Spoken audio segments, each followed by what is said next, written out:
Hi everyone, welcome to today's webcast. I am so excited that you guys are here to hear from Charles Lee. He is an incredible, innovative thinker, author, former pastor, also a former professor of psychology, no, not psychology.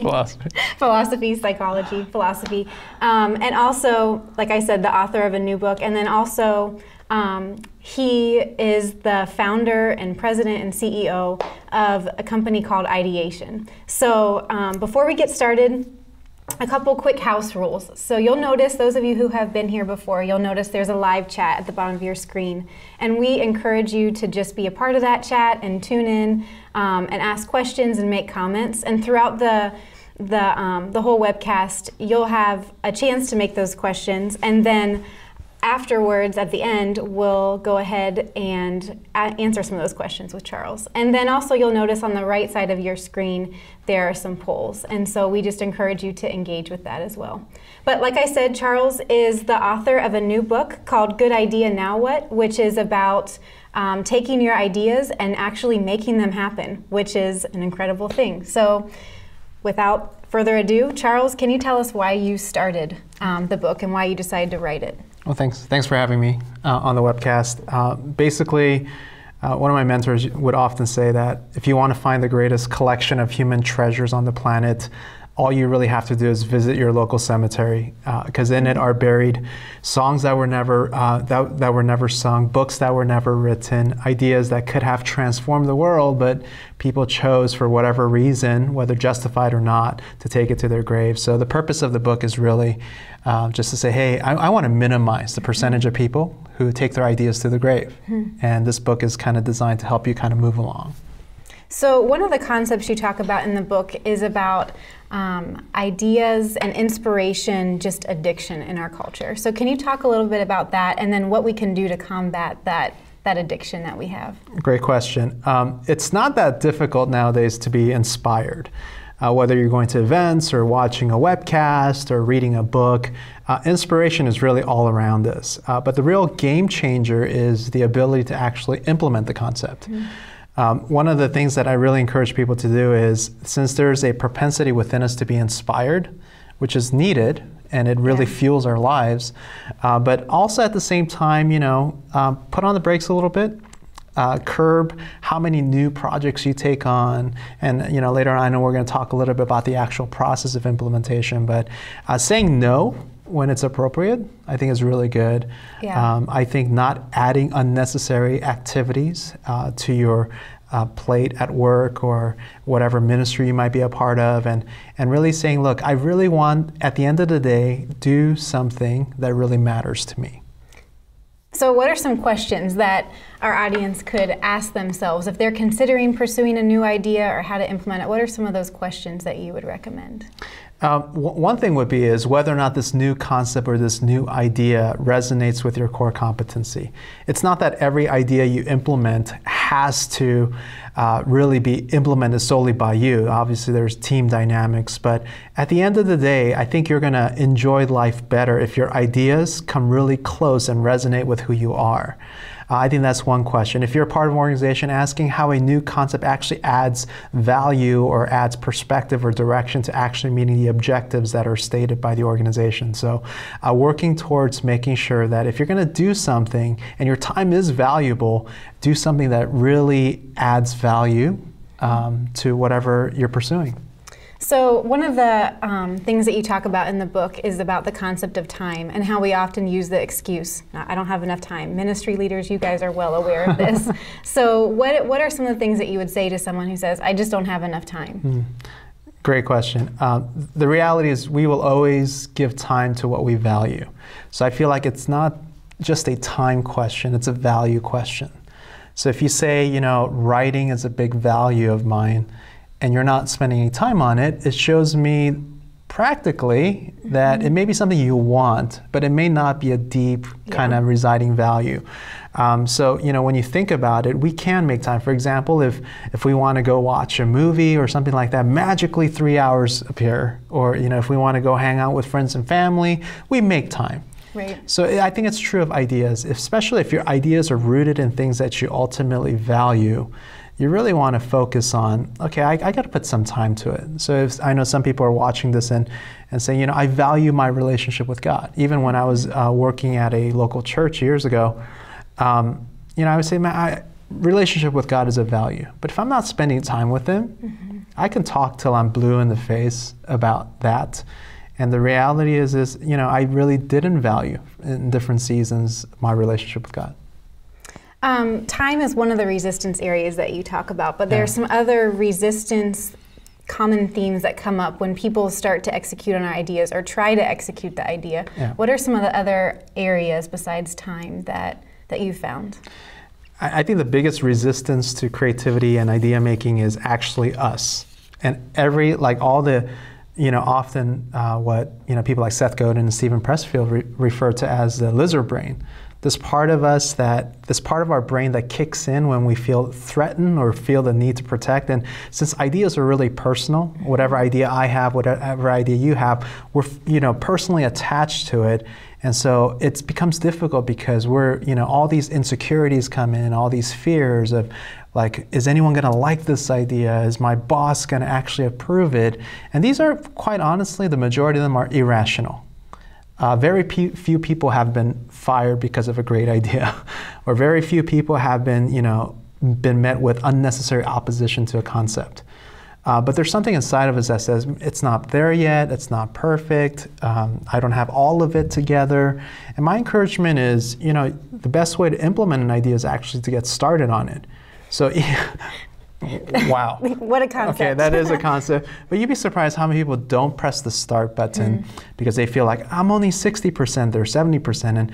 And I've said, like, it's better to launch with 70% than it is to have like 95% and never launch. Right. I love your example about Google being in the beta stage. Yeah, even a company like Google views themselves as being in beta. I mean, Google, right? So I think if Google can do it, you can too. Yeah, it's about giving yourself and your team or your organization permission to say, you know what, we are a living document of sort. It's like living life more as a Google Doc than creating statues around our mission statements. Yeah. Which may be needed from time to time, but the overall scope of things, it's this, we're constantly in process. So a company like Toyota has a word called Kaizen, which is this continual improvement, continual refinement. Whatever they've done well, they celebrate. They want to make it a little bit better each time.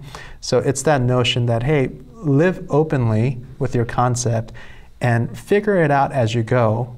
Yeah. So if you've done any amount of homework or research around your concept, there's a good chance it's probably being shaped to a certain degree. When that happens, get going, because you know the questions you deal with before you launch are quite different from the questions you actually engage when you're actually executing. Right. And actually that's been really helpful, as Charles has done some work with the WCA's marketing team, just provide excellent insight and skill and energy to help us through some stuff. But that was my shameless plug for Charles.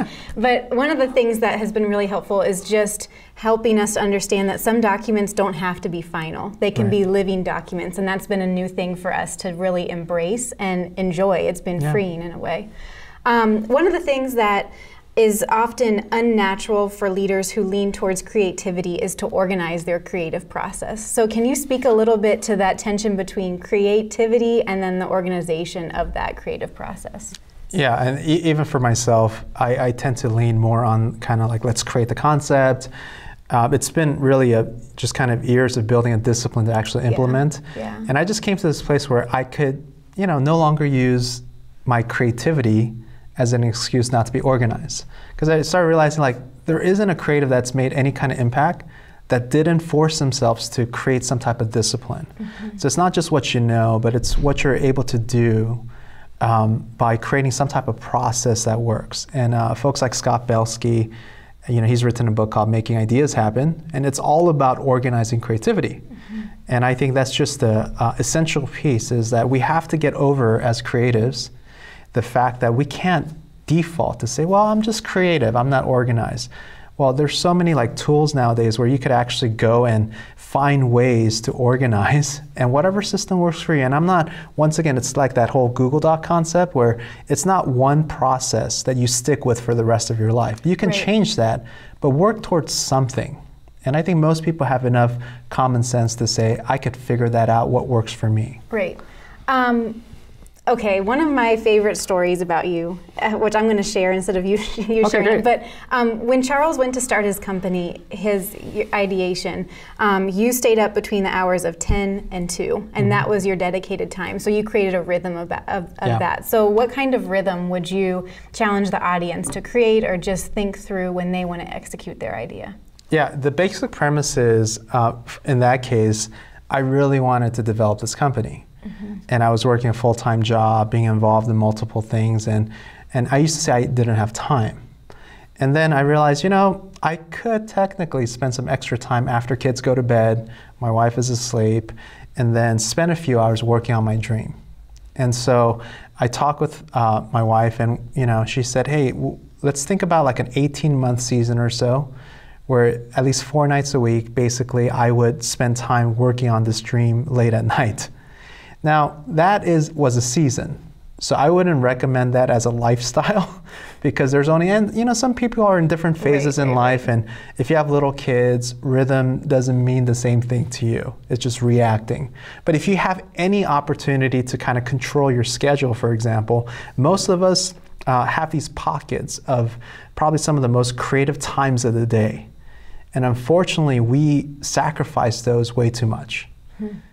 For me, my rhythm is that I'm usually the most creative before noon. So I don't know what time it is, but before noon Pacific, I am probably the most creative. So I wake up extra early to try to do as much of my creative work as possible because I want our clients and people we work for and what I do to have the best part of my day. Now, sometimes a lot of people are creative in the morning because your mind is rested and so forth. But we often interrupt some of our most productive times with meetings. And we just kind of stop productivity and call meetings in the morning, for example. So we've kind of reshaped the way that we do business by saying, hey, the afternoons are designated for some meetings when possible. Some days are not possible. And then figure out when each person is most optimal and see if there's a common place. Whenever possible, we can actually function at our highest productivity. Okay, so speaking of meetings, you talk about a concept called idea flashes, which can derail meetings or help them, maybe you would argue otherwise. So what would you say to an executive team or a team that gets idea flashes, like my air quotes, idea flashes in a meeting, and how would they guard against that or embrace it? Yeah, basically the notion of an idea flash is you're in a meeting and you're trying to be productive, you have an agenda, you're trying to get things done, and then all these flashes of new concepts come into the room. And what I encourage people is create a permission-giving culture that says that it welcomes new ideas, but then designates maybe a particular time or type of meeting to actually work through those. So that when you're entering a meeting, you actually walk away with actionable steps. For me is one of the little subtle ways is maybe describing the meeting better. For example, if you're having a business meeting, that may be different from a creative meeting, that may be different from a prayer meeting. So adding little descriptors in front of the word meeting really preps people to think about whatever they're going to talk about in a particular way, and then creating on-ramps as you come into the meeting where you clarify this is what we actually want to get done, and then also off-ramps onto actionable steps until you meet again. So it's really utilizing, because it's precious time. If you have 20 people at a meeting for an hour, that's 20 hours worth of work. Right, and money. Yep. It's resources too. Yeah. So another one of the practical things that you talk about is the power of writing things down. So you talked about practically how does this play out in meetings, but then also I've heard you say even there's magic or it's a miracle to be able to write stuff down. So can you talk a little bit about why writing stuff down is so powerful? Yeah, writing stuff down is amazing, and it is so right in front of us, but I'm amazed at how many people don't write things down. And so you may meet with them and they have a concept and they're excited and passionate about the concept, but they really don't have anything on paper. What writing does, it does a few things. One is, it clarifies really what your idea is about. And it gives you a canvas upon which you can actually edit concepts. I'm a firm believer that whenever possible, you edit it down. You don't add more features, that will come later on, but ultimately you want to get to the core of what is it that you're actually talking about. Because if you're not clear about that, it's never going to be clear for anybody you're talking to. The other thing is it documents progress. So if you treat it as a living document, every time you talk to somebody or connect with somebody over coffee, you can actually have a leave behind. And I think it builds a ton of credibility. I think we're all like, we know some people that love ideas and they'll share with passion, but won't have any follow through because they have nothing written down. And then the other thing is really, it forms almost like a third, an outside eye or voice, even though you're the one writing it. Right. And it offers criticism, like an opportunity to be critical about what you're saying so that you can kind of predict what others may say as well. And then if you have a document, it gives a great rallying point where you can maybe bring in some trusted mentors or confidants or team members and say, this is what I've worked on so far. It gives it far more legs than someone just saying, hey, let's do this or let's do that. Right. And sometimes visionaries have been guilty of just kind of going off their cuff, or they've thought about it, but there's nothing that you can act upon because nothing's on paper. Right, or like you said, or I've heard you say that it tricks your mind into thinking that you're doing something. When you talk about your idea, it tricks your brain into thinking that you're actually taking action when you're not. Some studies have shown that people who talk about their ideas before really thinking through it or even writing it down are less likely to actually implement. So stop talking about your ideas. Okay, so transitioning a little bit again, you talk also about the power of visuals. And so can you give some examples of what other innovative companies have done as it relates to keeping their teams focused and leveraging visuals in that? Yeah, I think for me, visuals are not just to be creative, although it does spark creativity. It's to keep kind of people on the same page. So like some companies, I'm sure people have seen like, they cover an entire wall with their process or progress. Or, if you're part of a, cause group or even a or a nonprofit, seeing the visual progression of like things like fundraising, people have used over the years. But it can really help you kind of stay organized. It invites collaboration because people walking by you in the office can kind of see what's going on. They go, hey, I have a concept for that, or can I help you? If it's a collaborative environment, you can kind of do things like that. But people have done everything from literally buying little statues or paintings that remind them of why the company exists. So there's something physical, and I think like, even when you look in the Bible, right, people cross the Jordan and God's like, hey, put these 12 stones there. These like physical visuals that remind future generations of things like mission, passion, and so forth. Cool. Okay, another question for you is just about one of my favorite parts in the book is about how you call out some traits that innovative idea creators have. And what are some of those common traits that you found as in your research and just in writing the book? I'm sure there are a lot of people watching that are innovative and they're thinkers. Here's some common traits of people who have not only had great ideas, but have also implemented them well. One is most of them are pretty aware of what they're best at. Not just good at, but what they're really, really good at.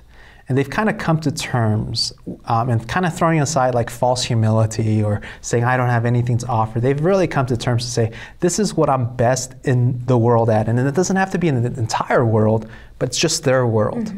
So if you're the best at writing a particular kind of book, you just say, I'm going to be the best at that. Right?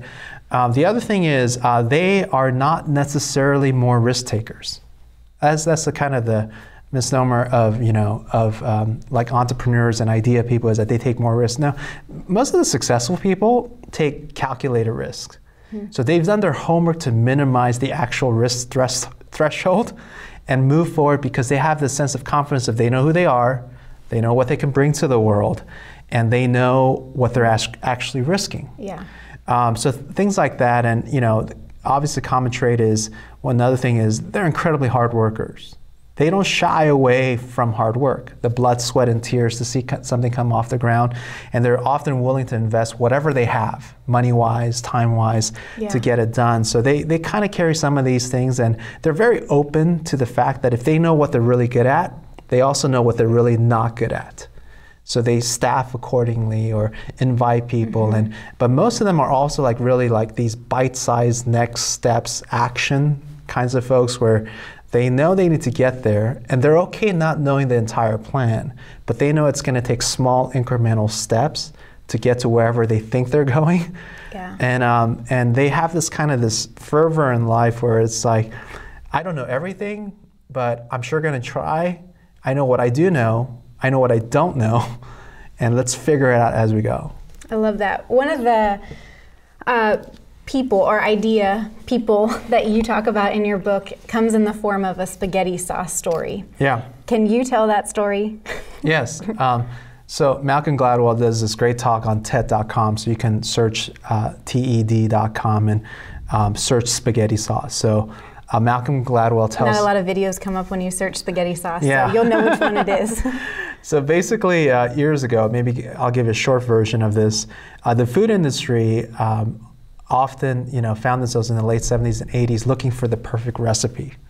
So if you were Diet Pepsi, you want to find the right kind of Diet Pepsi, the perfect one. Or if you want to find the best kind of spaghetti sauce, they would look for the best spaghetti sauce. And what this particular food consultant, what he did was he did some research, and he found out that it's hard to uniform everyone's taste into one category.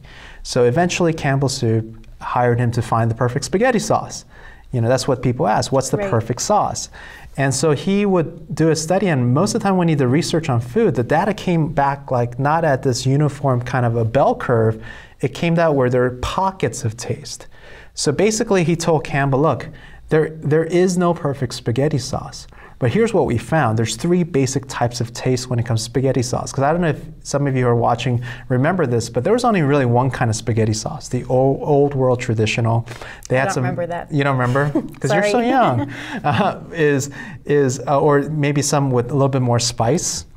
But what he found out was there's basically 3 different types of taste. So he brought hundreds of people to do taste tests, which were really popular in the 80s.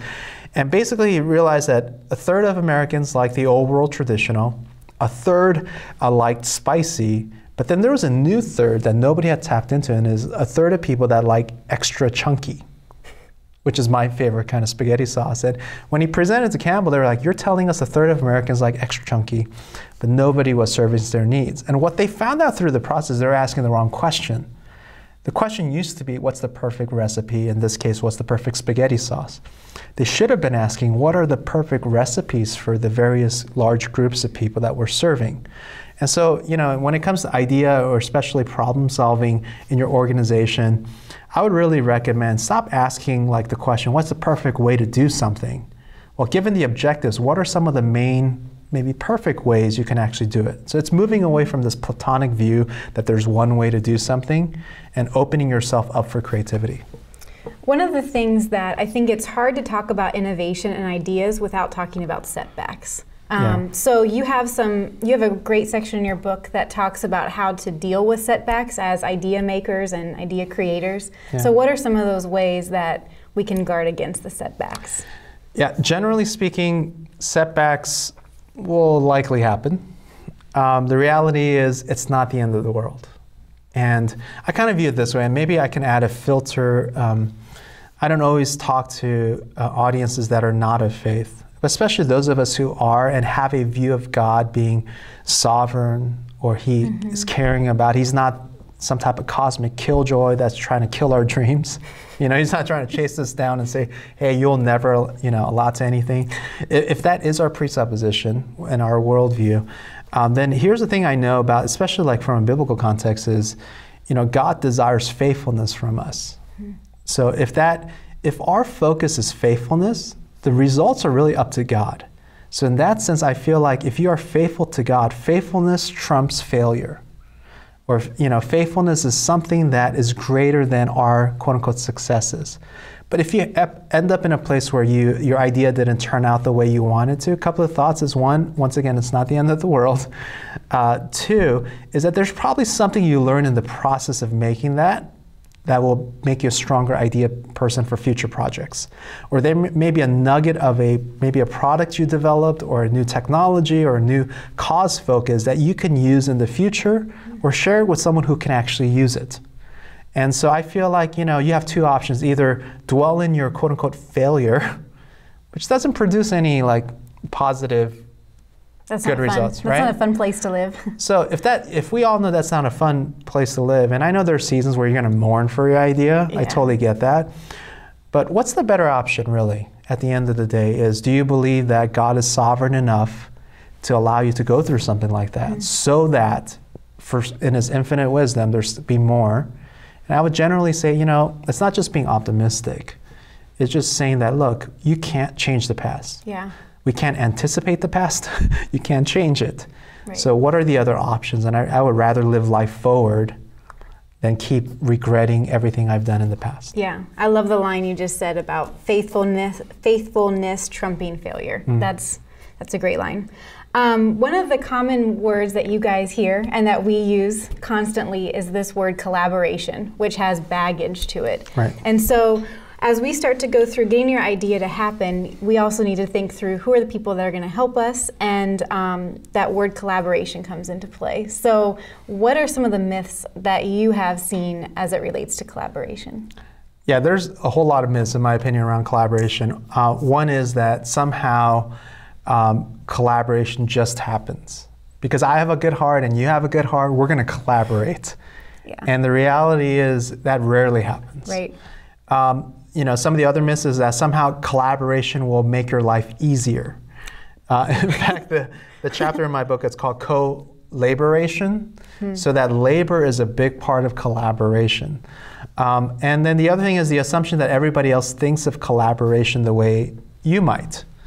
But there's different, and collaboration is pretty multifaceted. Collaborating between two people is quite different from collaborating within a team, or teams collaborating with other teams within a department, or a department collaborating with another department, or a department collaborating with the main leadership, an organization collaborating with another organization, networks collaborating with networks. I mean, it becomes like, it can go on and on, and they're all different layers. So I guess walking into it, you have to be pretty clear about what is it that you're collaborating. And it goes back to things like writing it down. Even if it's a casual conversation, if we met for coffee and we're like, hey, let's work together, I think that kind of follow up with a simple email that says, hey, here's what we talked about, here's what I heard you say, here's what I said. And just asking in a very respectful question form is like, did I hear this correctly? And I think I heard that we're going to do these next things. And it may be just a couple of paragraphs with a couple of bullet points, but to keep moving it forward, I think is the big kind of the missing piece. And if not, you're going to end up in a meeting where like a week later or a month later, hey, let's have this conversation again, and we should really collaborate. You're like, yes, let's hold off to next month until we talk about it again. Yeah. One of the things that just at a personal level, it's easy to collaborate with people who are like you. And so I find myself always wanting to collaborate with people who think like me or act like me. And so just at a personal level, what would you recommend to someone who, what are the obstacles that I should be aware of to start oh, this is an obstacle, or I'm starting to lean into this again, versus actually co-laboring versus just doing what I want? Great question. Well, the first part is you kind of mentioned collaborating with people who are not like you. And that's a big part of collaboration. I think a part of it is if you're part of an organization, you have to embrace this this culture. I actually refer to kind of the Fight Club movie.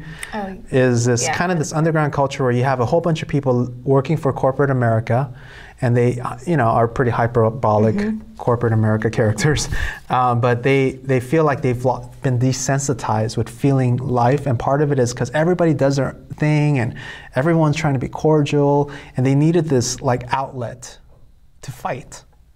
And I feel like in many organizations need space to fight. Now, you should lay some ground rules, right? I kind of like the Fight Club rules. So you lay these ground rules where it's for the betterment of the company. So it's not about you being right in a meeting. It's about making whatever you're developing better. I love that. And it's really saying that, look, I'm going to push back. It's not because I hate you. I may not understand you, but it's for the betterment of the team. And it's part of maturing, right? Yeah. It's if you can grow up and actually take a mutual teammate's criticism for the sake of making the company better, that's where you ultimately want to be. Right. And without tension, you're not going to grow or stretch as an organization. So tension is actually a good thing, but I think sometimes people feel like they don't have permission to push back. They don't have permission to actually question. So those are like deeper organizational issues. Yeah, and it's people need to also work through. separating the person from the issue. So just starting to identify that we're fighting for the issue to succeed, not against the person. It's kind of like, there's some really great examples of, right, in politics. After a certain time, for some politicians, or many a lot, they leave the issue and they just call each other evil. So there is a difference. Like if someone's like attacking you and calling you evil without any basis, and they're not really trying to make the idea better. That's not collaboration? No, that's just being mean, as I tell my kids. We gotta stop being mean to other human beings. But and then you respond differently. Like if it's that kind of thing, you don't have to always respond. But other things, if people are trying to, with the heart of making things better, then those are your best friends on a team, because they actually think outside of the way you think. Yeah. One of the key elements to collaboration, which you mentioned, is listening well. So what are some tips that you have as it relates to listening well? Yeah. One is really simple, is like stop doing 10 other things while you're listening to someone else talk. Or if you are writing, write notes about what they're saying. In a digital age of technology where people are checking emails and checking Twitter and Facebook. Like when I was texting during our meeting earlier? Yeah, it's kind of like that. I should not do that. No, I did the same thing, and no one's perfect at this, but part of listening is doing that. Or if you're meeting a new person, one of the things that I've always struggled with is remembering names. So what I've begun to do is when I meet somebody new, I try to use their name in the conversation, and I feel like my retention, percentage goes way up. Things like that, or stop thinking about what you're going to respond with, or the next argument, or the next point you're going to make. It becomes a very artificial conversation. So you're going to like quit listening anyway. And I'm sure I learned this most through marriage, right? Is that I would often respond to my wife saying, yeah, while if I'm working on something, I would act like I'm paying attention. Yeah. And you got to learn it quickly. Yeah, it's been 11 years. I'm still learning, but it's getting there. Is like I've just learned that I just got to drop everything else I'm doing if I value that conversation. Yeah. But there's nothing like meeting somebody in a networking meeting and they're looking beyond your shoulder, looking for the next conversation. Don't be that guy. Okay, another question.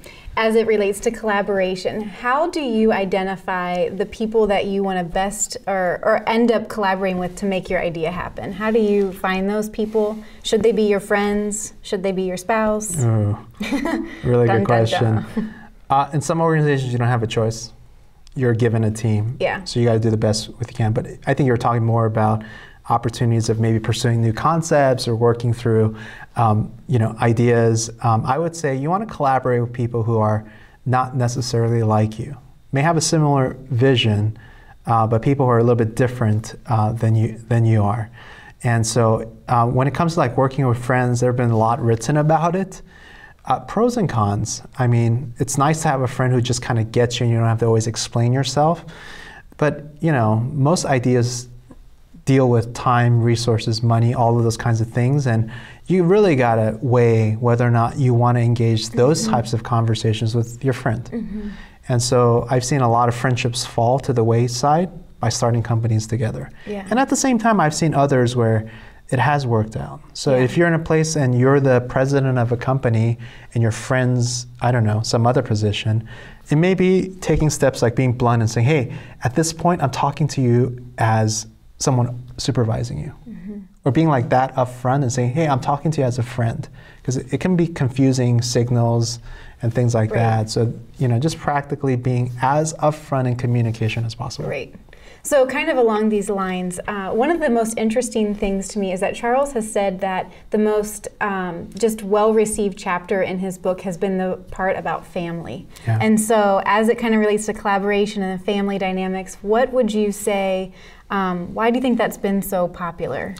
Or just commentary on that family piece? Yeah, I think the family piece has, for me, it was just the chapter I felt like I needed to include. I had no idea it would have its own legs. And what I realized is most idea books don't talk about family. But to realize your idea does not happen in a vacuum. It happens connected with a whole bunch of other relationships. So for me is that, if it was personal interest to me because I know my family matters to me.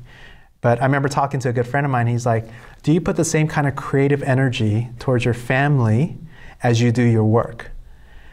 And I was like, you had to ask that question. But it's true. Yeah. Is that, That's a punch in the gut kind of question. Yeah, it's doing what matters most. Yeah.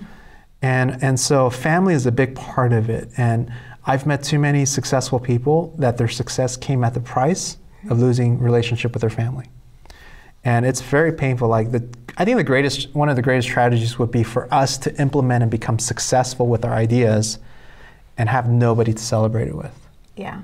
And so that's kind of a haunting thought that comes to me as like, it doesn't matter, I don't care how many people we engage online or how many clients we serve, but at the end of the day, if my son or my daughter, if they feel like, man, daddy was never there, yeah, then I would throw all of that away to make sure that, they sense that I'm actually with them. Yeah. I'm going to switch gears a little bit. Okay. And one of the things that, like I mentioned earlier, Charles has just been really incredible in helping us with some of our branding stuff. And I know a lot of you on the webcast right now are church leaders, and so I think one of the most incredible things about the church is we have a great story to tell. And, we do.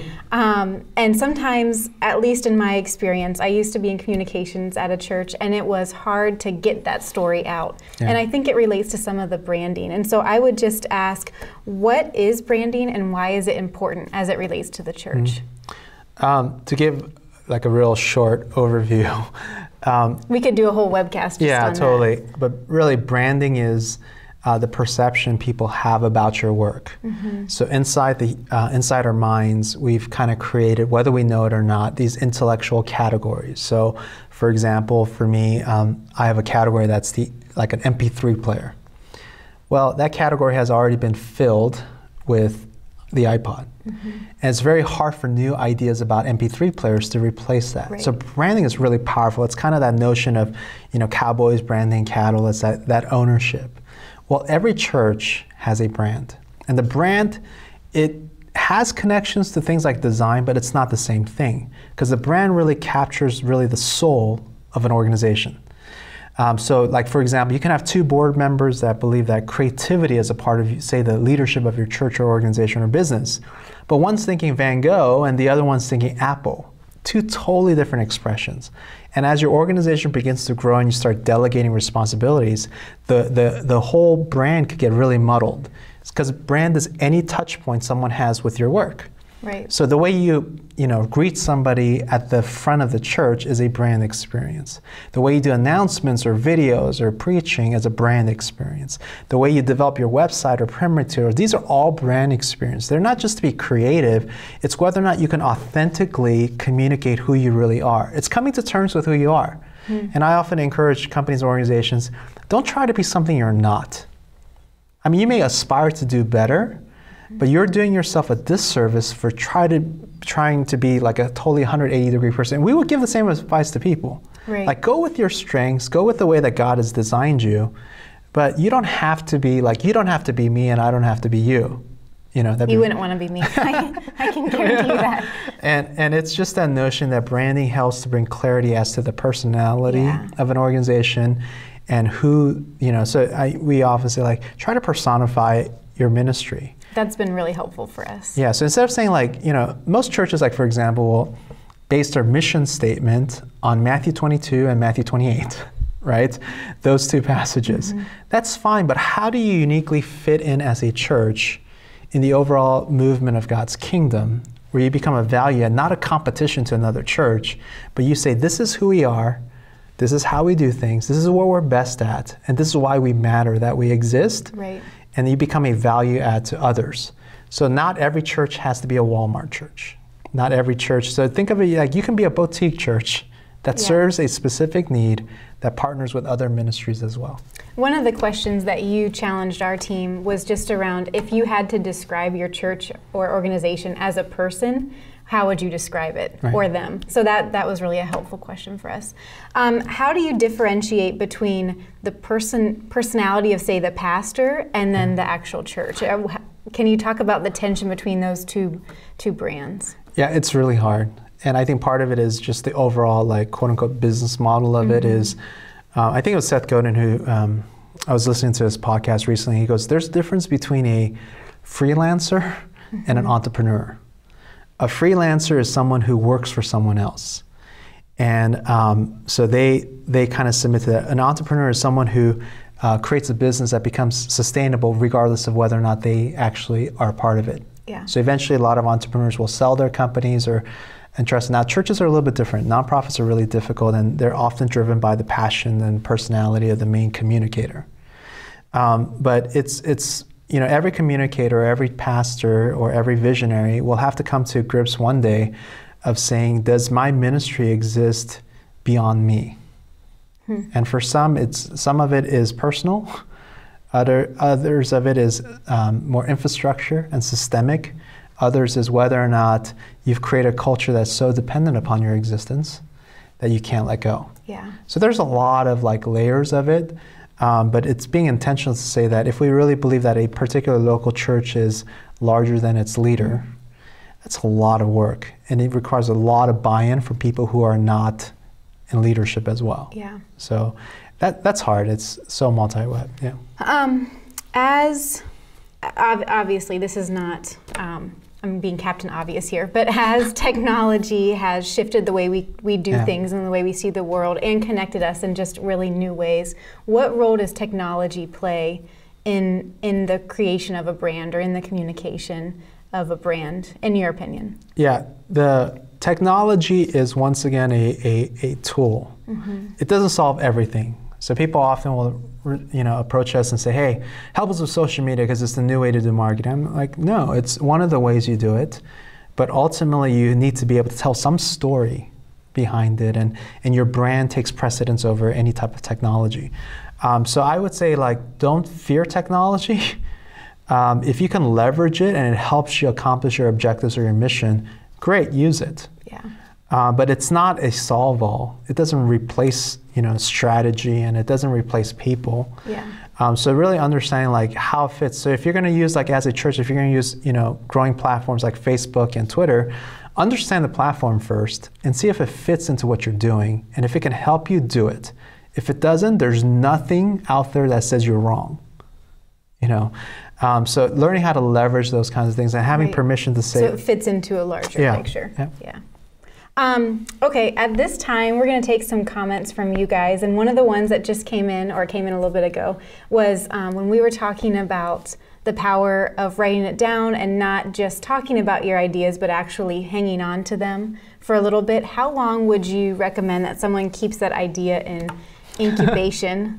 I think that's the word the person used, before you start communicating it and really activating on it. I would say, like, what I've done in my schedule is there's a block of time each month where I go and review these random ideas that I think may have legs. And I just sit on them. There's no, like, expiration date on ideas, because some ideas, it takes years to develop. I mean, even like, the person who invented the internet, it was a result of 10 years of working on other projects that led to that. Yeah. So ideas often take this slow progression of development. Yeah. So I just, I use a couple of different programs like Evernote, or I use stickies on my laptop, and I just kind of go over it, and I've just kind of coveted that time to say, so when a new idea pops up, it gives me permission to record it and save it for later, so it doesn't distract me from everything else I have to do. And then constantly just kind of going back and say, do any of these have legs? And then when opportunities arise, for example, when I have appointments cancel, I don't refill them whenever possible. Those are opportunities to continue to move some of these ideas forward and kind of develop them. So I say, hey, it's a treat that someone canceled, and I'm going to use this time to maybe work on an idea, or I have a laundry list of things I want to do. So I slowly, one by one, try to tackle some of that. I heard a story about, this is totally random, but I heard a story, this is where we go, about Walt Disney. And he used to have a drawer just in his desk that was just for ideas, that his brother said, just start writing them down, because he would constantly have ideas. And so if you're that kind of person that constantly has ideas, one of the questions came in was, how do you know which ideas to pursue and which ones to just leave in the drawer, so to speak? Yeah, I think the question is like, or maybe I should frame it this way. It's easier to go until you hit walls than it is to start. So it's kind of this this view of life of like, if you have an idea and you're working on nurturing it, you'll never know until you start launching it. And it may be a small scale. I'm a firm believer in starting lean. So try to figure out the most like minimal, like there's a great book by Eric Ries called The Lean Startup, is the minimum viable or value proposition or viable product. So it's the idea that you start lean and give yourself permission to experiment often and see what sticks. You don't have to risk everything to experiment. Yeah. So that would be my recommendation. Okay, another one here. Once you decide on a course of action, how do you manage the natural flow of creativity in order to avoid mission drift? So how are you avoiding mission drift? Excellent. It goes back to giving yourself permission to say no and putting on the idea editor cap. So, Jack Dorsey, who co-founded Twitter and created Square, he often says he views himself as an idea editor. So it's not about like adding more stuff to your idea. It's really about editing it down to its core concept or concepts and figuring out, does that really resonate with who I am? Yeah. Because after all the hype that often we create, all of the hoopla around this new innovative solution, you're gonna have to do it. And so I would say you need to do that. And kind of a related question that I often get asked a lot is, well, what if someone steals my idea? And I'm here to say, like, by the time you've developed it, you're gonna be so much further ahead. And plus, if your idea can be stolen and reproduced immediately, maybe you should work on a more distinct idea. So just recommending, part of it is like getting it to execution. And execution doesn't mean it has to be, you're never gonna be 100% sure anyway. So give yourself permission to experiment and execute, while you're doing that. Someone asked about the power of secret projects. Did you recently do a blog post on that? Yes, I did. Okay, so someone's doing their background work. So can you speak to that post a little bit? And I don't even know what that is, so. Yeah, so I think it was yesterday, wrote a post about. Right, I remember that. Yeah, the secret project is that in a ever-increasing social world where technology, you want to share everything. Like, I'm tempted to take a picture right now and put it on Instagram, and I suppose we can do all of that. Yeah. And I think it kind of leads us in a place where all of us live publicly.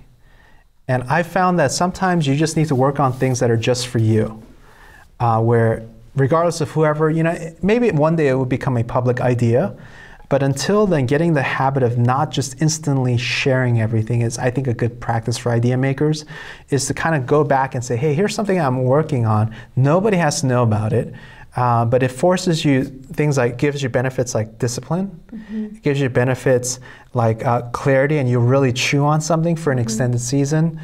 And then it gives you, the ability to stay disciplined in your idea making. Because when you have a cool concept, you say, hey, wouldn't it be cool to do that? Yeah. Now, you can say that, and I'm all for social media. I'm a huge fan of it, obviously. And you can share those fun kind of things, but the ideas that I really feel like have legs, I've just resist the urge to just share it. And I'm gonna sit on it for a little bit, and then eventually share it. But until that happens, I'm not gonna tease people with it either. You just used the phrase idea maker. Yeah. And in your book, you have a distinction between the idea maker and the idea lover. So can you speak, why did you make that distinction? Yeah, I think the point of the book is the now what. You have a good idea, now what? Hence the title. Exactly. And so the focus of it is, there are plenty of people who love concepts. They can sit in a coffee shop and talk ideas for 12 hours. But not the majority of those people will never really implement well. And so I would rather be known as an idea maker, someone who makes ideas happen, rather than someone who simply loves them. I mean, I love ideas, but not every idea lover is an idea maker. And I think we need more idea makers who are probably naturally going to be idea lovers. Cool. Yeah. Okay, another question just came in. And this one relates to, when do you do the work of creating and cultivating an idea in your team, and then when do you bring in a consultant?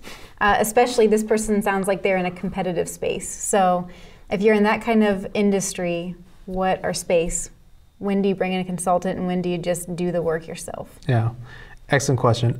I use consultants myself, even as one. And the benefit of bringing in a consultant is that not only do you have an outside eye, you have somebody you're held accountable to for progress. And believe it or not, a lot of innovative companies don't have bandwidth to think innovatively or have bandwidth to staff the implementation of it. So I think that's when consultants are really good, where you don't necessarily want a consultant forever, because then they just be staff.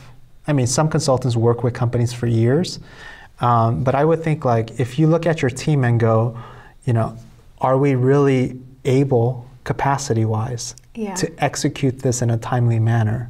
And if the answer is yes, without killing everybody in your company, you can probably do it yourself. Maybe where somebody needs to just be trained a little bit better in a given area. They can go maybe shadow and learn from other even companies. A lot of companies are open now to things like that. Or you can be realistic and go, we could do it, but probably won't be at the level that we need done. So there's a chapter in the book, the difference between investing in something versus paying a cost. So investment usually implies a return. So you kind of have to do a little bit of the math and say, is it worth it to bring in somebody who really can scale us more quickly if it leads to X, Y, and Z? So it sounds like in their business, just thinking in terms of, if they can bring somebody that can scale revenue by 20% or something like that, and it costs them 1% of their budget, I'd be like, it's a no-brainer. Do that. Yeah. Great question. Another question that I think is a great point that you hit on in your book. One of the things that you guys know, having ideas, they're often very personal.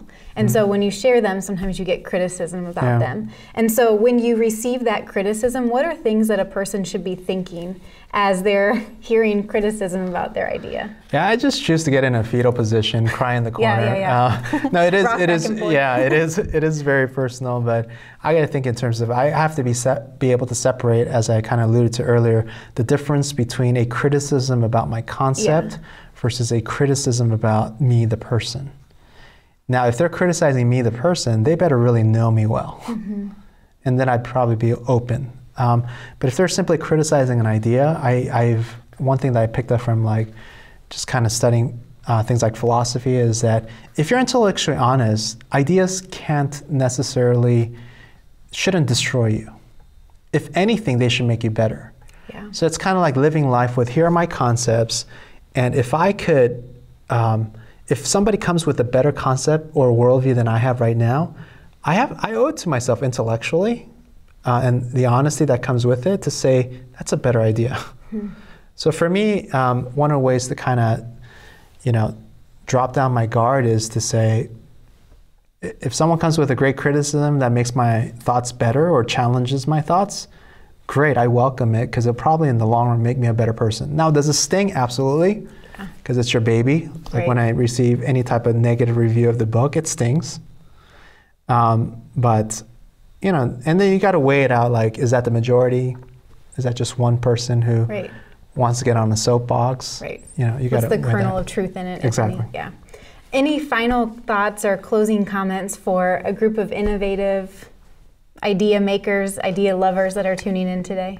Yeah, especially those of you who come from a faith context, and maybe not all the viewers of this webcast maybe, but for those of you that do, I feel like ideas have a lot to do with stewardship. For me, ideas are not just about making a more successful company, getting more exposure, feeling like I've accomplished something. I kind of view it like this. There have been many times in my life where I should have already been dead. So for me, life is frosting on the cake. And for me, ideas have a lot to do with the fact that I feel like whether it's from me or from God, that I owe it my best effort to steward it well. And the thing about ideas is, if you don't implement them, will haunt you, sometimes for the rest of your life. And so I feel that, I want to take care of whatever I've been given responsibility for.